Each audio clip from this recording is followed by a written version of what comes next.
말씀 보겠습니다. 오늘 말씀 잠언 8장 22절에서 31절 말씀입니다. 잠언 8장 우리 화면에 있는데 우리 다 같이 한번 다 같이 읽어보도록 좀 길긴 한데 그래도 함께 읽어보도록 하겠습니다. 시작.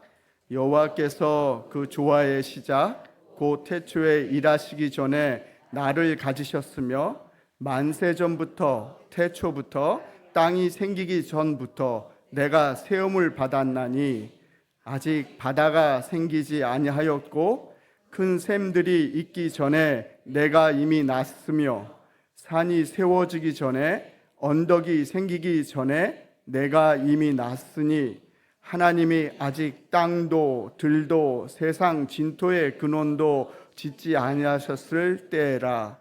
그가 하늘을 지으시며 궁창을 해면에 두르실 때에 내가 거기 있었고 그가 위로 구름 하늘을 견고하게 하시며 바다의 샘들을 힘있게 하시며 바다의 한계를 정하여 물이 명령을 거스르지 못하게 하시며 또 땅의 기초를 정하실 때에 내가 그 곁에 있어서 창조가 되어 날마다 그의 기뻐하신 바가 되었으며 항상 그 앞에서 즐거워하였으며 사람이 거처할 땅에서 즐거워하며 인자들을 기뻐하였느니라. 아멘. 우리 목사님 지혜로의 초대라는 제목으로 말씀 선포해 주시겠습니다. 오늘은 특별히 더 힘차게 목사님 나오실 때 박수로 환영해 주시기 바랍니다.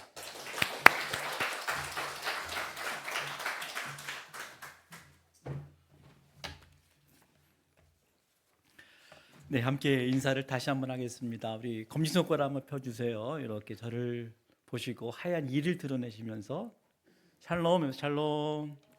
네, 우리 옆에 있는 분들이랑 샬롬. 네, 반갑습니다. 네, 반갑습니다.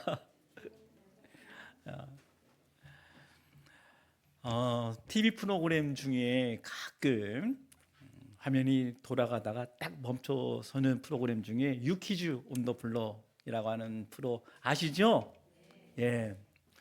지난주에 스승의 날 기념으로 해서 그런지는 모르겠지만 중동고 이명학 선생님이 나오셔서 진행한 그 프로그램을 보면서 이 시대에 저런 스승도 있구나 하는 생각을 하게 되었습니다. 제가 그 프로그램을 보고 설교 준비하다가 AI로 그분이 어떤 분인지, 그분의 교육 철학이 무엇인지 한 줄로 요약을 해달라 제가 챗GPT에 부탁을 하니까 이렇게 이야기를 하더라고요. 학생들이 바른 인성과 공동체 의식을 갖춘 사람으로 성장하도록 돕는데 자신의 교육 목표가 있다, 그렇게 이야기를 하더라고요. 이렇게 이야기를 하더라고요. 우리 보고 서울대 몇 명 갔느냐고 묻지 마라. 좋은 학교가 어떤 학교냐 했을 때 서울대 몇 명 간 학교가 중요한 것이 아니라 어떤 졸업생이라고 하더라도 비록 꼴찌했던 사람도 사회 나가서 영향력 있는 사람 삶을 살아간다면 그것이 정말 좋은 교육이 아니냐? 그러면서 교육의 목표는 공부가 아니라 사람됨이다. 여러분, 우리 특별히 학부모님들 동의하십니까? 그래도 우리 아들은 공부를 잘했으면 좋겠어요 라고 하는 게 당연지사이지만 그래도 궁극적으로는 공부를 잘하든 못하든 사람됨, 사람이 사람 되어서 역할을 잘 감당할 수 있는 교육을 하면 좋겠다. 그래서 그분이 올해 은퇴를 하셨더라고요. 제가 딱 보니까 교회 다니시는 분 같아요. 그 정신이. 어쨌든 저는 참 따뜻한 시간이었습니다. 이번 주에 스승의 날을 보냈잖아요. 그래서 주제를 지혜로 함께 잡고 말씀을 좀 나눴으면 좋겠다라고 생각을 했는데 여러분, 지혜롭다라고 말하는 것은 사물의 이치, 원리를 잘 깨닫는 것, 그리고 그것을 현실적으로 잘 적용하면서 살아갈 수 있는 능력, 우리 그런 사람들을 참 지혜로운 사람이라고 말합니다. 때로는 더 많이 버는 방법도, 그리고 다른 사람들보다 앞서 나가는 방법도, 그리고 위기에 처했을 때 대처할 수 있는 능력, 우리는 처세술이라고 말하기도 하지만 우리는 그런 사람들을 지혜롭다, 어떻게 그것을 깨닫고 그것을 추진하고 그것들을 종합하고 그것들을 홍보하고 그러면서 멋진 지혜로운 삶을 살아가는 사람들이 많이 있는 것 같습니다. 그럼에도 불구하고 하나님을 아는 사람, 하나님을 믿는 사람들은 거기에 지혜라고 말할 때 하나님의 지혜, 하나님이 주신 지혜라고 말해야 우리가 그것들을 동의할 수 있을 때 참 지혜구나라고 말을 할 수가 있겠습니다. 여러분, 구약 성경에 지혜서가 3권이 있죠. 잠언, 욥기, 그리고 어떤 책일까요? 전도서입니다. 잠언, 욥기, 전도서가 지혜서입니다. 특별히 이 지혜서는 세상 살아가는 사람들의 이야기입니다. 특별히 잠언은 실생활에서 일어나는 사람들의 이야기입니다. 여러분, 제가 한번 문제를 내볼게요. 잠언에 이런 구절이 있는지 없는지 잘 생각해 보세요. 여호와께서 이렇게 말씀하셨다라고 하는 이 표현은 잠언에 나올까요? 안 나올까요? 잠언에 안 나오는 것 같죠? 나와요? 한번 찾아보세요. 제가 알고 있는 범위 내에서는 없어요. 여호와께서 이렇게 말씀하셨다, 주 여호와가 가라사대, 이런 말들은 잠언에는 나오지 않습니다. 이 말은 하나님을 아는 사람이나 하나님을 모르는 사람들이나 누가 들어도 누가 교육해도 다 받아들일 수 있는 일상의 이야기들을, 일상의 잠언들을 모아놓은 책이다 말을 하고 있습니다. 특별히 잠언에서는 인간관계, 그리고 더 나아가서는 사회적 관계를 어떻게 하면 잘할 수 있을까, 이웃과의 관계, 그리고 친구와의 관계도 잘 설명을 해주시고 있습니다. 친구에 대해서 양면성이 있어요. 친구도 중요하지만 친구를 너무 많이 두어도, 친구가 너무너무 많아도 그것은 이로운 것만은 아니다. 친구가 필요하고 중요하지만 너무 많은 친구도 그렇게 이로운 것은 아니다 라고 이렇게 지혜롭게 말씀을 해주시고 있습니다. 그리고 여러분 기억나시면 잠언에서 제일 많이 나타나는 용어 중에 하나가 아들아, 내 아들아 라고 하는 표현이 많이 나오는데, 가족이 너무너무 중요하더라 말씀을 해주고 있습니다.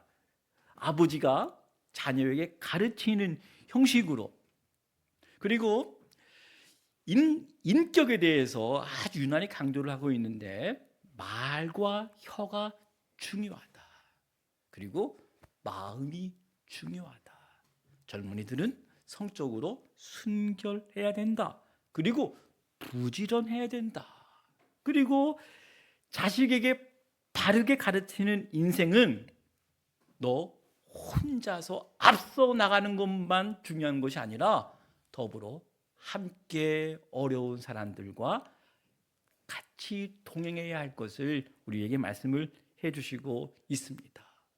그런데 가만히 생각해 보니까 잠언을 쭉 펼쳐보면 잠언에 흐르고 있는 한 가지 중요한 맥락이 있어요.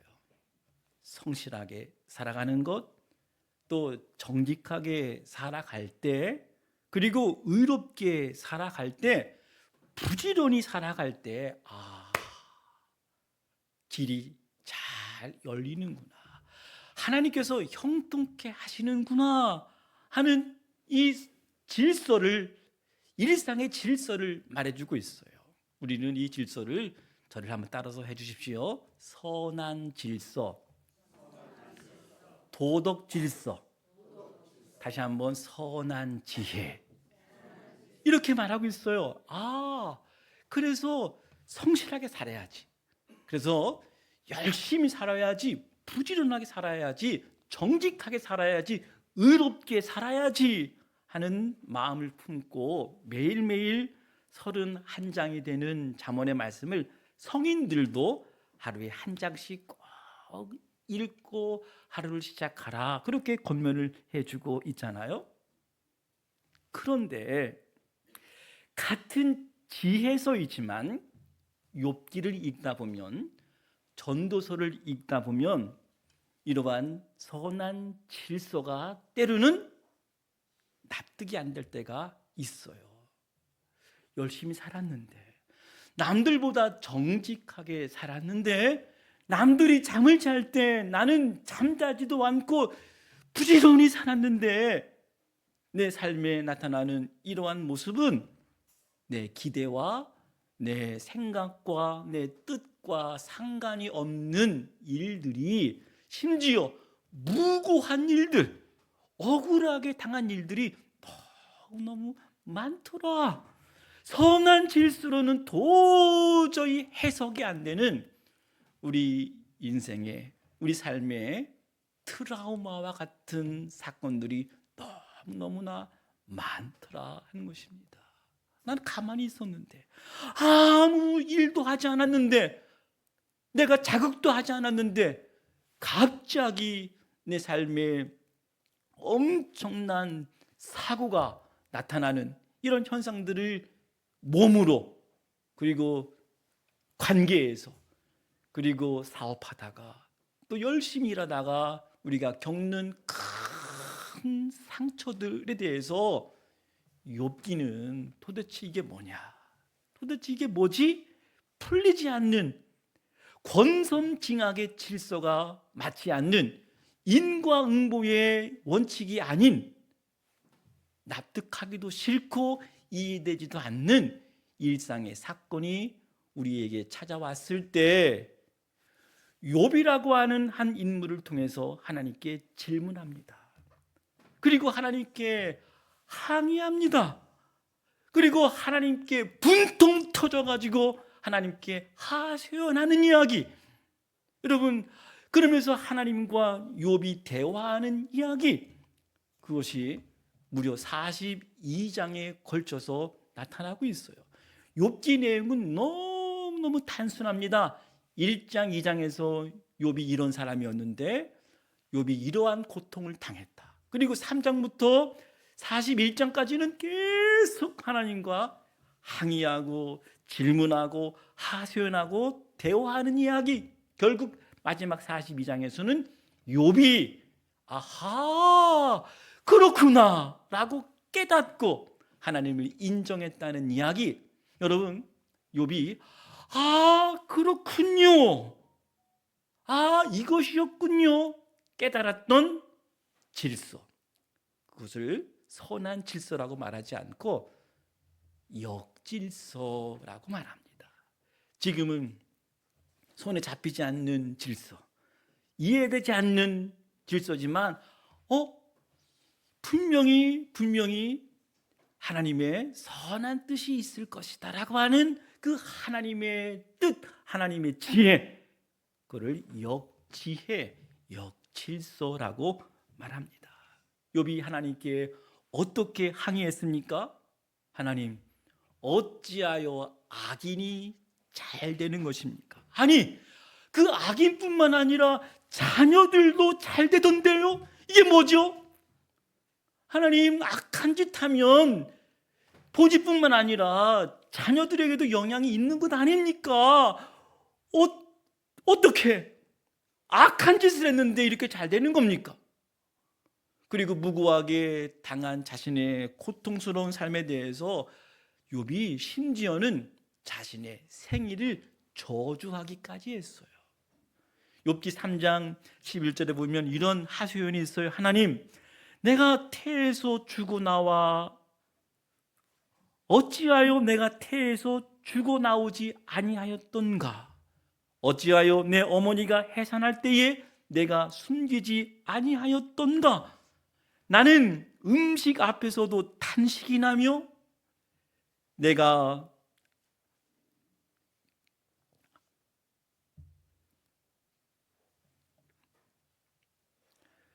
그러면서 음식 앞에서도 탄식이 난다. 여러분, 얼마나 맛있는 음식이 내 앞에 있어서도 탄식이 난다. 여러분, 참 그런 경험들이 있어요.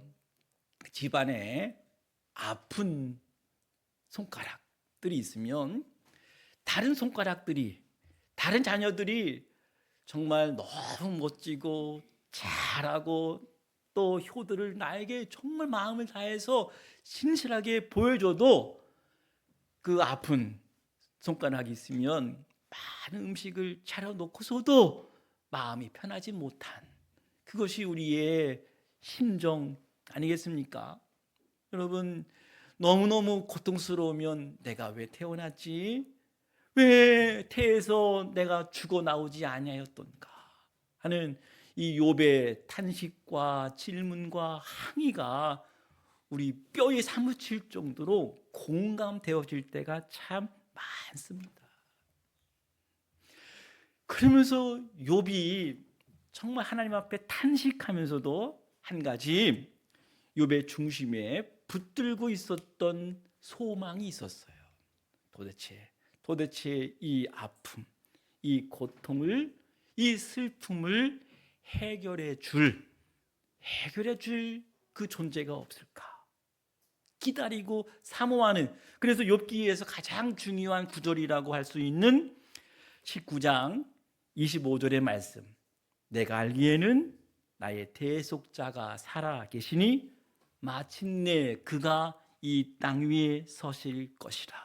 내 가죽이 벗김을 당한 후에도 내가 육체 밖에서 하나님을 보리라.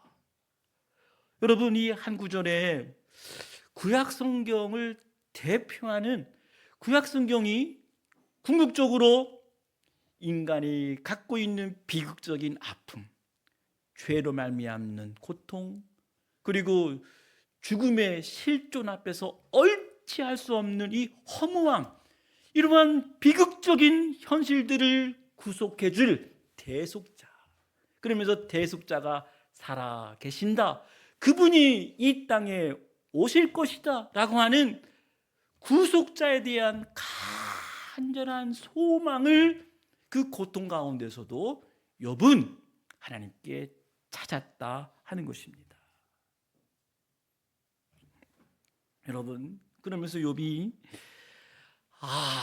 사람에게는 한계가 있구나, 그리고 세상은 보이는 것만으로는 이해하기 힘든 것이 참 많구나, 욥이 인정한 거예요. 내 이성으로, 내 노력으로, 그리고 내 경험으로, 내 지식으로 해결할 수 없는 사건들이 인생 가운데 있구나.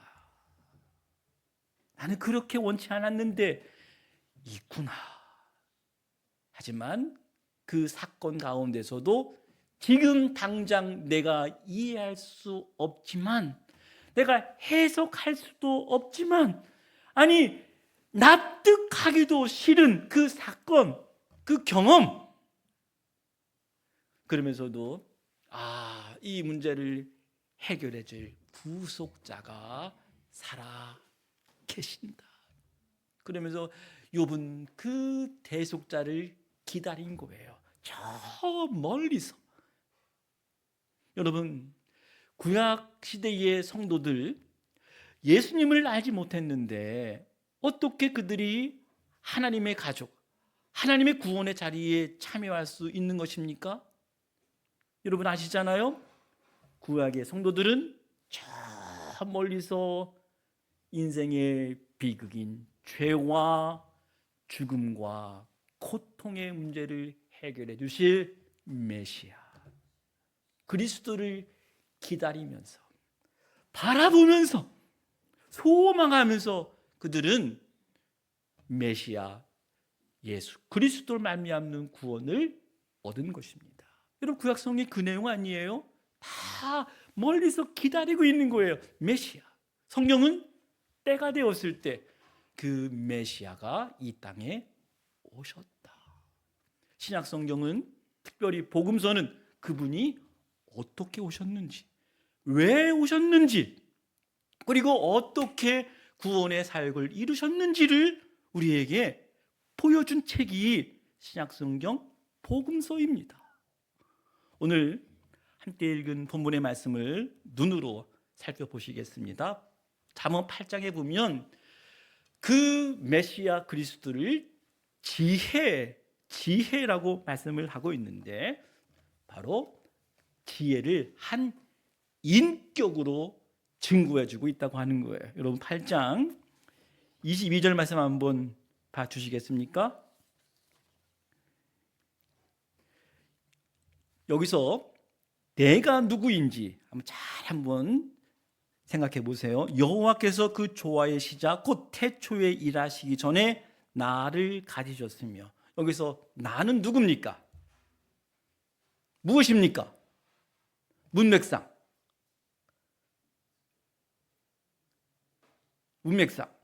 지혜를 말합니다. 지혜를 대명사 인격으로 말씀을 하고 있는 거예요.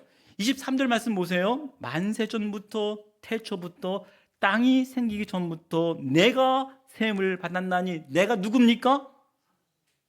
지혜입니다. 지혜. 아직 바다가 생기기 전 24절 아직 바다가 생기지 아니하였고 큰 샘물이 있기 전에 내가 이미 났으며 산이 세워지기 전에 언덕이 생기기 전에 내가 이미 났으니 그러면서 여러분 27절 말씀 한번 봐주세요. 그가 하늘을 지으시며 궁창을 해면에 두르실 때에 내가 거기 있었고 여기서 내도 바로 지혜 한 인격을 말하고 있습니다. 30절 말씀 한번 보실까요? 내가 그 곁에 있어서 창조자가 되어 날마다 그의 기뻐하신 바가 되었으며 항상 그 앞에서 즐거워하였으며 지혜가 성부 하나님께서 천지를 창조하실 때에 그 곁에 있었다. 그리고 항상 그 앞에서 즐거워하셨다라고 말씀을 하셨습니다. 다시 말씀드리지만 오늘 본문의 말씀에 나타난 지혜가 예수님이라고 말하고 있지는 않지만 욥이 기다리고 기대했던 그 구속자 한 인격, 한 지혜자, 메시아 그리스도를 말씀하고 있는데 성경은 때가 되었을 때 그 지혜자가 사람의 몸을 입고 오셨다. 인생의 모든 비극은 죄로 말미암는 죽음, 그로 말미암는 고통을 해결해 주실 해결사, 구속자, 그리스도 그분이 바로 예수 그리스도이심을 우리에게 증거해 주시고 있습니다. 그분이 우리에게 초대를 하고 있습니다. 수고하고 무거운 짐진 자들아. 여기서 수고하고 무거운 짐 어떤 짐입니까? 우리가 살아가고 있는 모든 인생의 짐, 자녀로 인한 고통, 상실로 말미암는 슬픔 누가 알겠습니까? 누가 내 마음을 아시겠어요? 그러나 십자가에서 우리의 고통을 다 체휼하신 그러기에 이사야가 예언한 대로 그가 찔리셨다. 우리의 허물 때문에 그가 상하셨다. 우리의 죄악 때문에 그가 징계를 받으셨다. 우리가 받아야 될 모든 죄의 값을 그분이 십자가에서 단번에 영원한 제물, 영원한 피 흘림의 제사를 드리심으로 말미암아 감히 죄로 물든 우리가, 죄와 번복거리면서 지금도 죄 가운데 허우덕거리는 우리가 감히 하나님의 보좌 앞에, 거룩한 하나님 앞에 나아갈 수 있는 것은 우리 인생의 모든 슬픔, 모든 아픔, 모든 죄악들을 십자가에서 담당하신 예수 그리스도의 보혈, 예수 그리스도의 십자가 의지하여 우리가 담대하게 하나님 앞에 나올 수 있는 것입니다. 여러분, 이 믿음으로 오늘도 거룩한 하나님의 자리에 나오셨잖아요. 수고하고 무거운 짐진 자들아, 다 내게로 오라, 내가 너희를 쉬게 하리라 말씀을 하셨습니다. 우리는 바로 예수 그리스도를 이렇게 부르고 있습니다. 소망의 지혜, 소망의 질서, 역질서를 해결해 주신, 우리의 모든 문제들을 다 담당하신 소망의 질서 되신 예수 그리스도. 그래서 우리가 지혜롭게 살기를 원하신다면 온전한 지혜자 되신 예수 그리스도를 아는 것입니다. 그리고 그분을 묵상하는 것입니다. 여러분, 우리가 이러한 지혜를 갖고 살아가게 될 때에 당연히 잠언이 증거하고 있는 선한 질서, 도덕 질서, 선한 지혜로운 삶을 살아갈 수 있지 않겠습니까? 그렇죠? 당연히 선하게 살아야지. 그러나 선하게 살았어도 이해되지 않는 사건들을 내가 맞닥뜨릴 때, 지금은 이해할 수 없지만 분명 이 사건 가운데, 이 경험 가운데 하나님의 선한 뜻이 있을 거야. 지금은 해석할 수가 없어. 지금 이해할 수가 없어. 그러나 이 사건 가운데서도 나를 향한 하나님의 선한 뜻이 있을 것이다 라고 믿는, 그리고 이 문제를 짊어지신 예수 그리스도를 믿음으로 말미암아 예수님께서 보여주신 십자가, 그리고 살아계신 하나님, 십자가와 부활의 그 역사를 통해서 우리는 참 평안하고 감사하고 기뻐하고, 그리고 내 삶의 영혼의 평안이 생기면서 하루하루를 믿음 안에서 살아갈 수 있을 것이라고 저는 확신합니다. 사랑하는 은광의 식구 여러분, 참 지혜자 되신 예수 그리스도를 저와 여러분이 알았습니다. 그분이 지금 내 안에 계십니다. 지금이 우리 공동체 안에 그분께서 참 지혜자가 되어주셔서 우리를 가르치시고 우리를 인도해 주시고 우리를 이끌어 가십니다. 예수 그리스도 안에 한 가족된 여러분, 지혜자 되신 예수 그리스도에게 귀 기울이시고 그분에게 온 마음을 들이시고 그분이 보여주신 그 십자가와 그 부활의 사랑과 능력을 주마다 매일매일 깨닫고 경험하면서 참 지혜, 정말 지혜로운 삶을 살아가는 일산 은강의 식구들 다 되시기를 주님의 이름으로 간절히 축복합니다. 우리 말씀을 기억하면서 인생길 험하고 마음 지쳐 살아갈 힘 없을 때 찬양 함께 고백하면서 나누도록 하겠습니다.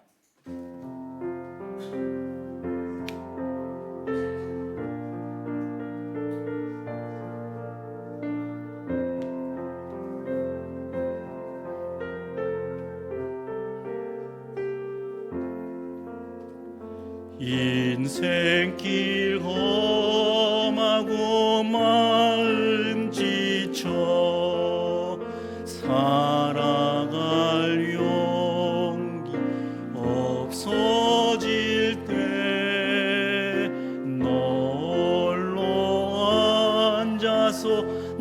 의심치 말고 예수님 품으로 나오시오.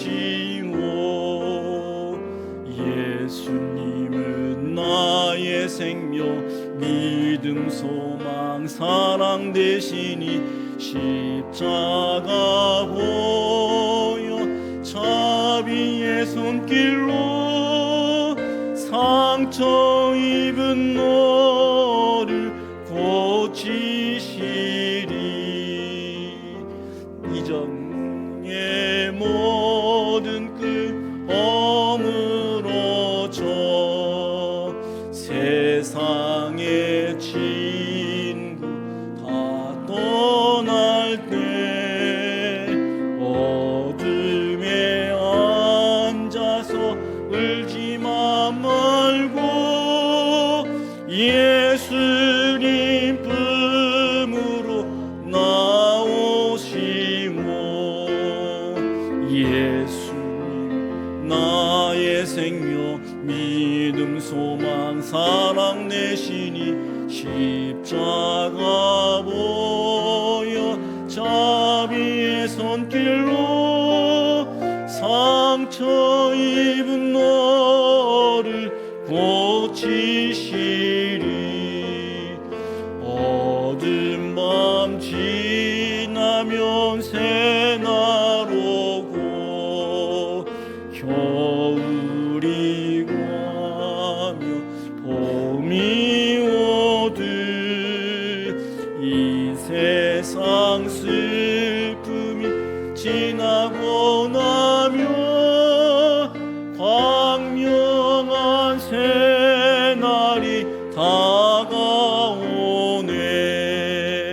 예수님 나의 생명 믿음 소망 사랑 되시니 십자가 보여 자비의 손길로 상처 입은 너를 예수님은 나의 생명 예수님 나의 생명 믿음 소망 사랑 되시니 십자가 보여 자비의 손길로 상처 입은 너를 고치시리. 기도하겠습니다. 하나님, 내 인생 가운데에서도 내 인생의 모든 문제의 이 고통의 상처의 해결자 되신 예수 그리스도를 믿게 하셔서 내 안에 예수님이 살아 계시기에 내 눈에 보여지는 현실은 납득이 안 되고 이해도 안 되는 이 상황 앞에서도 하늘의 소망 예수 그리스도로 말미암는 온전한 구속을 우리가 깨달았기에 참 이상합니다. 어려운 가운데서도 마음이 평안해지고 예수님께 내 인생의 모든 무거운 짐을 맡겨드리니 내가 편안하고 아직은 이해되지 않고 납득되지 않지만 예수님 묵상하고 생각하면 문제가 풀어지는 은혜를 우리에게도 허락해 주시니 감사를 드립니다. 예수님이 나의 생명이십니다. 예수님이 나의 지혜이십니다. 예수님이 나의 상담자가 되십니다. 예수님이 나의 선생님이 되어 주셨습니다. 이제 예수님의 말씀대로 순종하며 예수님께 내 마음을 다하여 사랑하며 예수님이 주시는 그 은혜들을 누리며 평안과 기쁨과 감사와 영혼의 노래를 부르면서 매일매일 하루하루를 승리할 수 있는 믿음의 식구들 다 되게 하여 주옵소서. 수고하고 무거운 짐진 자들아 다 내게로 오라. 이제 신발 벗고 달려갑니다. 주님, 우리를 끌어안아 주시고 우리를 품어 주시옵소서. 우리의 머리에 안수하여 주시옵소서. 우리의 상처도 우리의 고통도 내가 다 짊어지겠다 말씀해 주신 예수님께 내 마음을 다하여 내 삶을 온전히 헌신케 하여 주시옵소서. 이제는 우리 주 예수 그리스도의 은혜와 하나님 크신 사랑과 성령님의 교통하심이 참 지혜자 되신 소망의 지혜 되신 예수 그리스도 안에서 문제의 해결과 마음의 평안과 감사와 그럼에도 불구하고 나를 향한 하나님의 계획을 쫓아 믿음으로 따라가기로 다짐하는 일산 은광의 모든 식구들에게 이제부터 영원토록 함께 하시기를 간절히 축원하옵나이다. 아멘.